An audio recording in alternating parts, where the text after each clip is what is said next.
व्रतं चरिष्यामि तच्छकेयं तन्मे राध्यताम् इदमहमनृतात् सत्यमुपैमि ॐ सहना भवतु सहनौ भुनक्तु सह वीर्यं करवावहै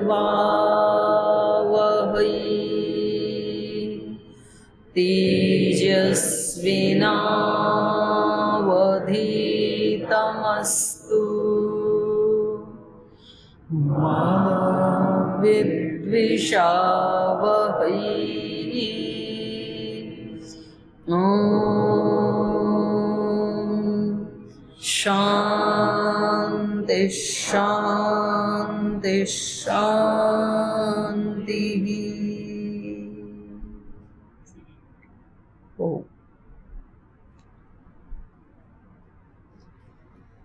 तो वैसे इस काल अवधि में हम प्रतिदिन श्रीमद् वाल्मीकि रामायण का अध्ययन करते हैं, लेकिन क्योंकि आज शनिवार है और परम पूज्य गुरुदेव के निर्देशानुसार शनिवार को हम वाग्वर्धिनी सभा का आयोजन करते हैं, तो उसमें 2-4 विद्यार्थी अपने हृदय के भावों को प्रस्तुत करते हैं।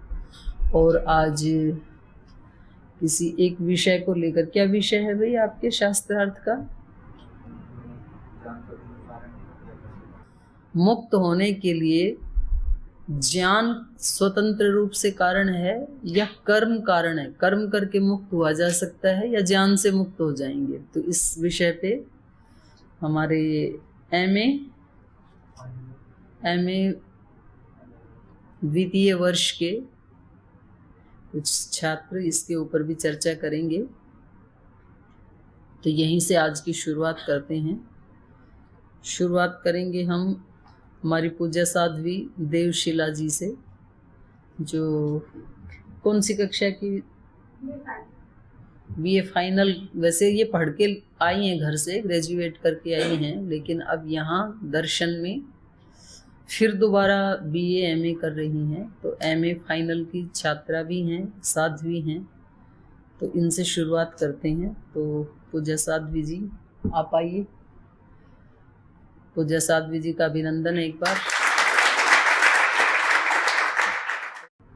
ओम। पूज्य दीदी जी के चरणों में श्रद्धा युक्त प्रणाम और यहाँ उपस्थित समस्त दिव्य चेतनाओं को मेरा प्रणाम। मेरी कविता का शीर्षक है परम पूज्य गुरुदेव। परम पूज्य गुरुदेव कहते हैं, योग से मिलता है complete transformation, complete expression and complete rejuvenation. हे गुरुवर, तुम स्वयं भी तो इसके साक्षात प्रमाण हो। कहाँ बाल्यावस्था की वह साधारण पृष्ठभूमि और पक्षाघात से प्रभावित देह, और कहाँ वर्तमान का यह पतंजलि योग पीठ और तुम्हारा यह दिव्य व्यक्तित्व। यही तो है कंप्लीट ट्रांसफॉर्मेशन, संपूर्ण रूपांतरण योग से। ये यथा माम प्रपद्यन्ते तांस तथैव भजाम्यहम्। अर्थात जो जिस भाव से मेरी शरण में आता है, मैं उसी भाव से उसकी भजना करता हूँ। श्री भगवान जो यह कहते हैं, गुरुदेव तुम भी तो ऐसे ही हो। कोई कहता बाबा, किसी के तुम हो गुरुदेव, किसी को तुम में माँ दिखती, किसी को पिता। कोई तुम्हें भ्राता कहता तो किसी के हो तुम सखा। सभी को प्राप्त होते हो तुम उनके ही ईप्सित रूप में। यही तो है कंप्लीट एक्सप्रेशन, संपूर्ण अभिव्यक्ति योग से। प्रत्यक्ष को प्रमाण क्या, हाथ कंगन को आरसी क्या। असाध्य रोगों से मुक्त होकर दिन प्रतिदिन देखते हैं हम कितने ही स्वास्थ्य साधकों का जीवन। यही तो है कंप्लीट रिजुविनेशन, संपूर्ण नवीनीकरण योग से। परम पूज्य गुरुदेव कहते हैं, यह यात्रा है अनंत की, अभी तो बस प्रारंभ है। आश्चर्य, यदि प्रारंभ इतना प्रचंड है तो परिणति तो अनंत और अगम्य है। गुरुदेव ने जीवन में अपने योग को दिखाया तो पूज्य दीदी जी ने पुराणों में और तो और उपनिषदों में योग को दिखलाया पूज्य स्वामी परमार्थ देव जी ने। यह योग तो जीवन के हर क्षेत्र से झांक रहा है, नवजात शिशुवत, जिसमें भविष्य का वर्तमान छिपा है। जय गुरुदेव, जय जय गुरुदेव, चरणन वंदन जय गुरुदेव। तुम बाल कृष्ण प्राण, तुम देहधारी देव, जय गुरुदेव, जय जय गुरुदेव। हरिद्वार क्षेत्र में तव लीला क्या ही मनोहर, कभी योगी रूप धरो, कभी सजो गुरुवर। भीतर से है मौनधारी, बाहर से मुखर वाणी, कर्म योगी देखो कैसे, भीतर से है पूर्ण योगी। शिष्य कुसुम जितने लेकर आए अपने साथ, नंदन वन के हैं ये सुंदर पारिजात। कोई नहीं आया स्वयं के लिए इस धरा पर, नियति है वह उन्नति जिसमें है सहयोग परस्पर। अनंत की इस यात्रा में किसी से कुछ लेना है तो किसी को कुछ देना भी है, क्योंकि हम सबके तार परस्पर जो जुड़े हुए हैं, क्योंकि पीछे भी तो एक अनंत है जहां हम सबके इतिहास दर्ज है। जब ओखल में सिर दिया तो मूसल से क्या घबराना, देव की इस भूमि में पुरुषार्थ से क्या भय खाना। हमारे अनंत की इस यात्रा में हमारे आदर्श, हमारे संबल और हमारी प्रेरणा परम पूज्य गुरुदेव और उनके निरंतर गुंजायमान होते ये शब्द अखंड प्रचंड पुरुषार्थ और पराक्रम तथा विकल्प रहित संकल्प। धन्यवाद।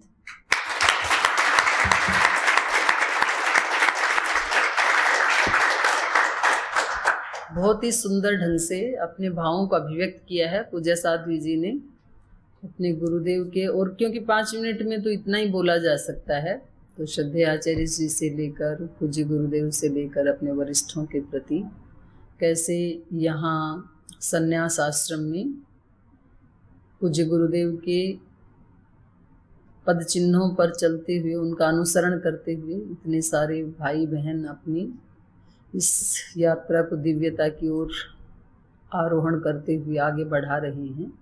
तो बहुत सुंदर कविता के रूप में अपने भावों को अभिव्यक्त किया। ऐसे अपनी मौलिक कोई अभिव्यक्ति होनी चाहिए इधर उधर से पढ़ने की बजाय। तो ऐसे ही आप सब भाई बहनों को आपके अंदर व्यक्तित्व का, वक्तृत्व का, नेतृत्व का गुण भी विकसित हो, तो उसके लिए ये आयोजन पूज्य गुरुदेव करवाते हैं। तो अब अगले वक्ता के रूप में संन्यास नहीं हुआ ना अभी आपका, तो हमारे नैष्ठिक ब्रह्मचारी तपोधन जी को हम आमंत्रित करते हैं आपकी जोरदार करतूत देने के लिए।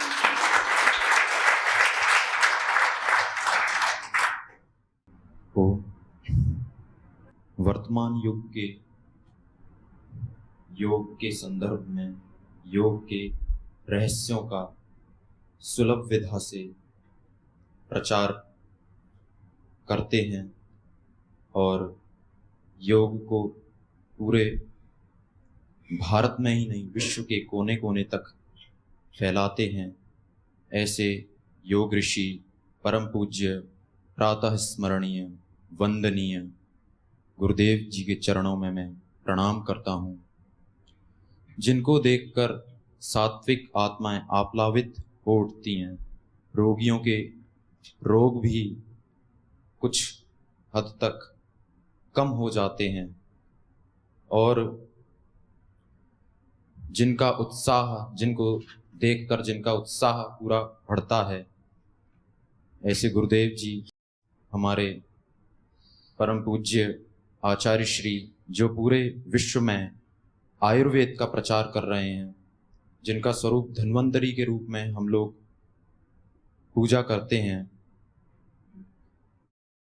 ऐसे ही हमारे संन्यास आश्रम में परम पूज्य माता, जो हमें आध्यात्मिकता की शिक्षा देती हैं, पग पग पर हमको सहारा देती हैं। ऐसी करुणामय वात्सल्यमयी माता जी के चरणों में मैं कोटिशः नमन करता हूँ और सभी साध्वी माताएं व बहनें और हमारे सन्यासी भाइयों व ब्रह्मचारियों को मैं नमन करता हूँ।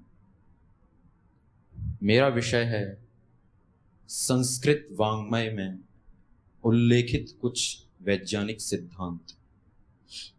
हम सभी जानते हैं संस्कृत भाषा अर्थात संस्कार युक्त वाणी।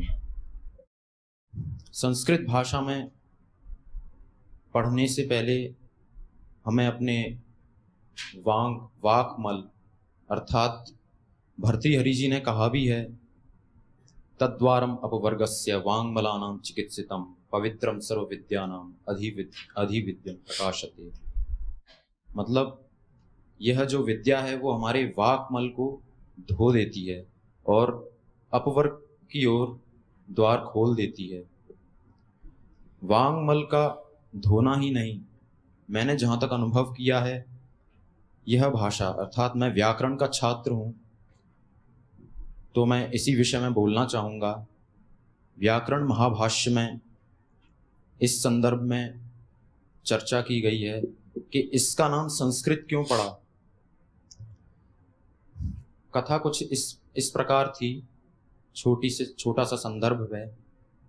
बृहस्पति और इंद्र का संवाद। इंद्र जब बृहस्पति से पढ़ते थे तो उसमें पद का विभाजन, पदों का जो भी अध्ययन चल रहा था इस भाषा का, तब यदि इसको ठीक प्रकार से संस्कार युक्त नहीं किया जाता तो दिव्य सहस्र वर्ष मतलब काफी वर्ष लग जाते, क्योंकि शब्द तो अनंत हैं, ऐसा कहा गया है व्याकरण महाभाष्य में। तो इसको प्रकृति व प्रत्यय लाकर सुसंस्कृत किया और इस भाषा को संस्कृत नाम दिया। संस्कृत भाषा से हम समझते हैं कि संस्कार युक्त होना। संस्कृत भाषा में हम देखते हैं कि इतिहास ही नहीं अपितु कला, ऐसे कई संदर्भ, व्यवहारिक संदर्भ भी हम देखते हैं। जैसे हम देखते हैं व्यवहारिक संदर्भ में पारिभाषिक का एक सूत्र आता है, व्याख्यान तो विशेष प्रतिपत्ति न ही संदेहात लक्षणम। देखते हैं वहाँ पर कोई भी कुछ कार्य कर रहा है व्यक्ति, जैसे कोई भी त्रुटि हो जाए तो हमें व्याख्यान से मतलब क्या गलती हो गई, क्यों हुई, वह पता कर लें, फिर आगे हम कदम बढ़ाएं। तो ये व्यवहारिक पक्ष हो गया। लेकिन व्यवहारिक ही पक्ष हम नहीं देखेंगे, हमने ये भी देखा कि यहाँ पर वैज्ञानिक पक्ष को भी लिया गया है। व्याकरण महाभाष्य में स्थानेन्तरतमः इस सूत्र में चर्चा की गई है। व्याकरण महाभाष्य में यहाँ पर कहा गया है, जैसा कि हम जानते हैं आधुनिक युग के जो वैज्ञानिक हैं आइजैक न्यूटन, इस सिद्धांत को लॉ ऑफ ग्रेविटी नाम से प्रतिपादित किया है उन्होंने। लेकिन यह सिद्धांत पहले भी प्रतिपादित हो चुका था, लेकिन कुछ इस ढंग से प्रतिपादित हुआ था जैसे कोई भी हम लोस्ट है, पत्थर है, हम फेंकते हैं ऊपर तो वह नीचे ही आता है। इसको इन्होंने कहा पृथ्वी का विकार। पृथ्वी का विकार वह पृथ्वी में ही आके गिरेगा। और पैरेलली हम ये देखते हैं कि न्यूटन ने उसको law of gravity, gravitational force के द्वारा यह नाम देकर इसका प्रतिपादन किया। अब हम देखते हैं दूसरी बात, अप का विकार धूम, अप यानी जल, और उसका विकार धूम, ऐसा महाभाष्य में कहा है। जब इसको आधुनिक वैज्ञानिक Dalton theory of thermodynamics, Dalton जो आधुनिक वैज्ञानिक हैं, उन्होंने इसको वाटर साइकिल नाम से पुकारा। और यहाँ पर हम देखेंगे व्याकरण महाभाष्य में कि यह जो धूम है यह ऊपर ही जाएगा क्योंकि ये जल का विकार है। अब तीसरा हम देखते हैं यहाँ पर ज्योति। व्याकरण महाभाष्य में ज्योति कहा गया है सन, सूरज। सूर्य का विकार अग्नि, अर्ची संस्कृत में कहते हैं। अर्ची, जब हम कोई भी आग को जलाएं, जब हम कुछ भी पदार्थ जलाते हैं तो अग्नि निकलती है, सभी को पता है। तो वह ऊपर की दिशा में क्यों जाती है? आधुनिक वैज्ञानिकों का कहना है कि जो अग्नि है वो एक गैसियस फॉर्म है, वह बहुत हल्की होती है, उसके पार्टिकल्स जो मॉलिक्यूल्स हैं वो दूर दूर रहते हैं, इसलिए वह ऊपर की दिशा में जाती है। और उधर ही हम देखते हैं अपने प्राचीन ग्रंथों में, व्याकरण महाभाष्य में, तो इसको कहा गया है कि यह सूर्य का विकार है।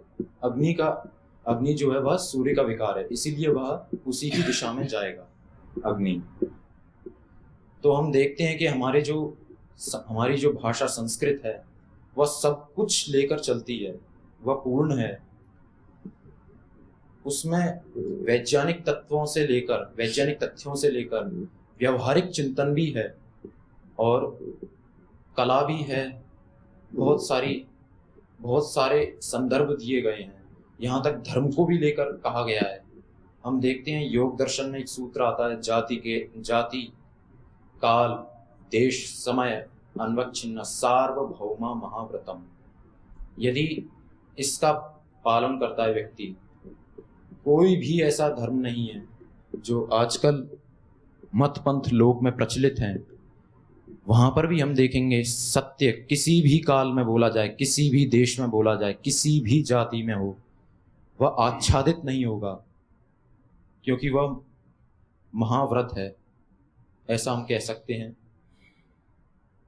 तो मैं इतना ही कहना चाहूँगा, कोई भी छात्र हो, किसी भी विषय का हो, चाहे वो साइंस का हो, चाहे वो कॉमर्स का क्यों ना हो, चाहे वो पॉलिटिकल साइंस का क्यों ना हो, वह संस्कृत भाषा को एक बार तो पढ़े। जब वह पढ़ेगा तो इसकी दिव्यता को पहचानेगा और आत्म केंद्रित भी होगा और वह सोचेगा। मैं तो ये कहता हूँ, जो साइंस के छात्र होंगे उनको कुछ नया करने को मिलेगा। वह पाएंगे कि ये जो संस्कृत भाषा है, इसमें जो भी रिसर्चेस की गई थी ऋषियों के द्वारा, वह प्रकृति का हनन करने के लिए नहीं की गई थी, प्रकृति को जोड़ने के लिए की जा रही थी। लेकिन आज हम देखते हैं अपने आधुनिक रिसर्चर्स जो हैं, वह रिसर्च तो करते हैं, उपकार तो करते हैं और कर भी रहे हैं, लेकिन कुछ ना कुछ छूट ही जाता है। लेकिन हमारे जो ऋषि मुनि थे वह सब कुछ लेकर चलते थे, उनकी दिव्य दृष्टि थी।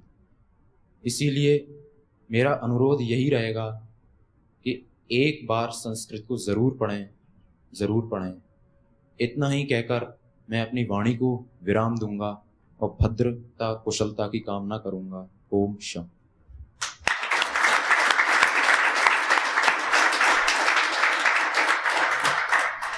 तो क्योंकि हमारे ब्रह्मचारी जी व्याकरण के विद्यार्थी हैं, पहले क्या पढ़ के आए थे भाई?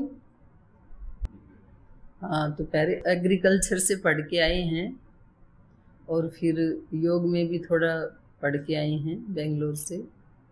यहाँ पर जो विद्यार्थीगण हैं, इनमें कुछ 12th करके आ जाते हैं, कुछ साइंस साइड से आते हैं, कुछ आर्ट साइड से आते हैं, कुछ यहाँ पर BA BSc करके आते हैं, कुछ MA MSc करके भी आते हैं, BTech MTech करके भी आते हैं, MCA BCA करके भी आते हैं। तो सब प्रकार के विद्यार्थी यहाँ, कुछ लॉ करके आते हैं, ऐसे भी हैं हमारे बीच में भाई बहनें। तो ये पहले से भी बड़ा स्नातक पूरा करके फिर यहाँ आते हैं। और ये सही बात है कि चाहे वो व्याकरण है, उपनिषद हैं, दर्शन हैं, आयुर्वेद है, ये जो अपने संस्कृत वाङ्मय है, ये रिसर्च नहीं, पहले ऋषियों ने, देखो भगवान तो सर्वज्ञ हैं, इसलिए भगवान तो जानता ही है एक एक कण कण के बारे में, उसने तो बनाया ही सारी सृष्टि को। लेकिन भगवान के बाद कोई सबसे बड़ी सर्च करने वाले कोई यदि हैं तो वो हमारे ऋषि हैं। तो जो वैदिक वाङ्मय है, चाहे वो दर्शन है, जैसे दर्शनों में हम बात करें वैशेषिक, तो वैशेषिक दर्शन आज की जो साइंस है उसके बहुत निकट है, उसके बहुत सारे सिद्धांत आज की जो फिजिक्स जिसको कहते हैं तो बहुत नज़दीक है वैशेषिक दर्शन के, बहुत सारे सिद्धांत हैं उसमें। मैं तो कहूँगी कि उसमें से कुछ सिद्धांतों को लेकर के पढ़ाया जाता है मॉडर्न एजुकेशन में, ऐसे जैसे आयुर्वेद में, ऐसे वेदों में अब उदाहरण के लिए पूज्य गुरुदेव ने, जो अभी पूज्य साध्वी देव शीला जी बता रही थी कि कहाँ से यात्रा प्रारंभ करके और कहाँ पहुंचाया है, तो इस सब के पीछे यदि साइंटिफिक दृष्टि से दृष्टिपात किया जाए तो केवल एक मंत्र के ऊपर रिसर्च हुआ है महाराज जी का, आवातवाही भेषजम, इतने पार्ट के ऊपर। आने वाला जो वायु है वो अपने आप में भेषज है, औषधि है, दवा है। तो महाराज जी ने यहाँ से यात्रा शुरू की, भाई लंबे लंबे श्वास भरो और लंबे लंबे छोड़ो। विवात वाही द्रप त्वम ही विश्व भेषजो, वायु को ही संबोधित किया जा रहा है कि आप ही संपूर्ण रूप से भेषज हैं, औषधि हैं, दवा हैं। और इस एक मंत्र की रिसर्च ने करोड़ों लोगों का उद्धार कर दिया, लाखों लोगों को रोजगार दे दिया। तो आर्थिक दृष्टि से, सामाजिक दृष्टि से, मानसिक दृष्टि से कितना बड़ा प्रचंड कार्य इस एक मंत्र के उस समय तो कर लिया।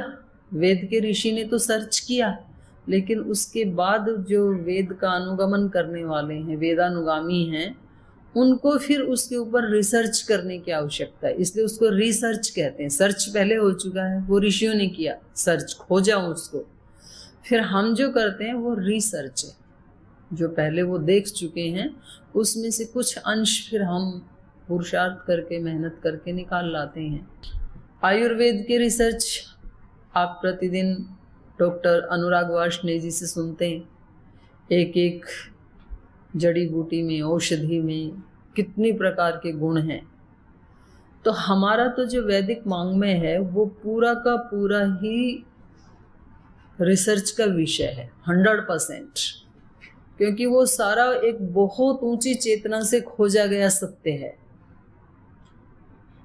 तो ऐसे हमें यहाँ पर, चलो आयुर्वेद में तो एक भारत नहीं, विश्व का सबसे बड़ा रिसर्च पतंजलि योगपीठ में हो ही रहा है। जैसे हमारे ही बीच में हमारे पूज्य स्वामी यज्ञदेव जी, जिन्होंने दर्शन से पहले एमए किया और अभी पीएचडी कर रहे हैं, तो यज्ञ के बारे में सबसे पहले रिसर्च हमारे ऋषियों ने किया। वो तो सर्च है ही, वो तो मैं पहले ही मान चुकी हूँ। लेकिन कितने वर्षों से कितने लोग यज्ञ कर रहे हैं, अनुष्ठान कर रहे हैं, लेकिन साइंटिफिक दृष्टि से उसके धूम्र से क्या लाभ होता है, उससे उसके चारों तरफ जो इन्वायरमेंट तैयार होता है उससे क्या लाभ होता है, उसमें जो मंत्र बोले जाते हैं उस मंत्र की ध्वनि से, उच्चारण से क्या लाभ होता है, ये पतंजलि योगपीठ में रिसर्च हो रही है। अभी तो शुरुआत हुई है, अभी तो और आगे कहाँ तक जाएगा। तो आप सब विद्यार्थियों को ऐसे कुछ उपनिषदों से, दर्शनों से, व्याकरण से, क्योंकि व्याकरण सबका मूल है, सब वैदिक वाङ्मय का मूल जो मुख जो है वो तो व्याकरण है।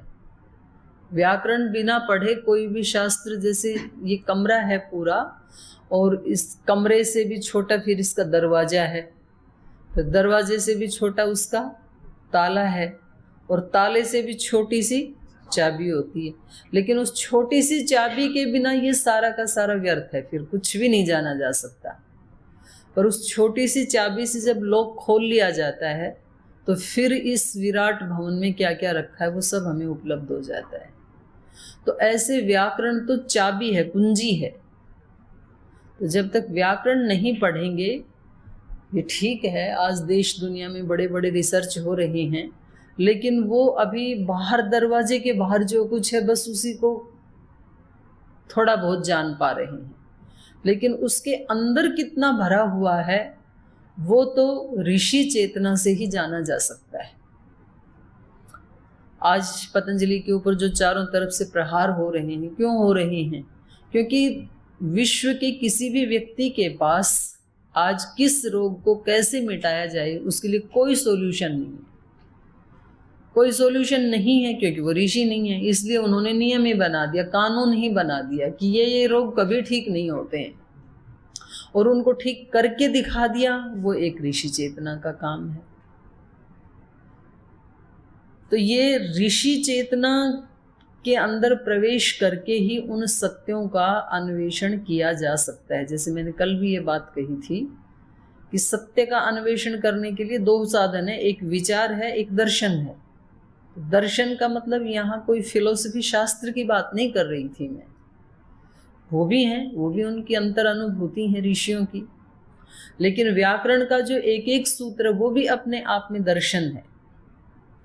लोक में, लोक व्यवहार की दृष्टि से, वैज्ञानिक सत्यों की दृष्टि से, आध्यात्मिक सत्यों की दृष्टि से क्या क्या बिखरा हुआ था, उसको महर्षि पाणिनि जी ने उन सूत्रों में पिरो करके एक मोतियों की माला बनाई है उन्होंने। तो ऐसे हमें व्याकरण शास्त्र में, दर्शन शास्त्र में, उपनिषद में, वेदों के मंत्रों के ऊपर, आयुर्वेद में बहुत रिसर्च का बहुत बड़ा ये एक भंडार है भारत वालों के पास, और उसमें हमें उनमें से एक एक मंत्र को लेकर या एक एक उसके किसी पार्ट को लेकर के सबसे बड़ी रिसर्च पतंजलि के सन्यासी और सन्यासिनियों को करनी चाहिए, क्योंकि इतना बड़े संसाधन किसी के पास नहीं है रिसर्च करने के लिए, इतना टाइम नहीं है किसी के पास, क्योंकि लोगों को तो अपनी रोजी रोटी की पड़ी हुई है बाकी संस्थानों में, उनको तो पढ़ लिख करके एक छोटी मोटी कोई नौकरी ले तलाश करनी है। और आप लोगों का जो जीवन है वो सत्य का अन्वेषण करने के लिए और सेवा करने के लिए, इतना ऊंचा आपका संकल्प है, तो उस संकल्प को पूरा करने के लिए अधिक से अधिक रिसर्च होने चाहिए, और उन वेदों से, दर्शनों से, उपनिषदों से, आयुर्वेद से उन सत्यों का अन्वेषण करके फिर हमें विश्व के समक्ष रखना चाहिए।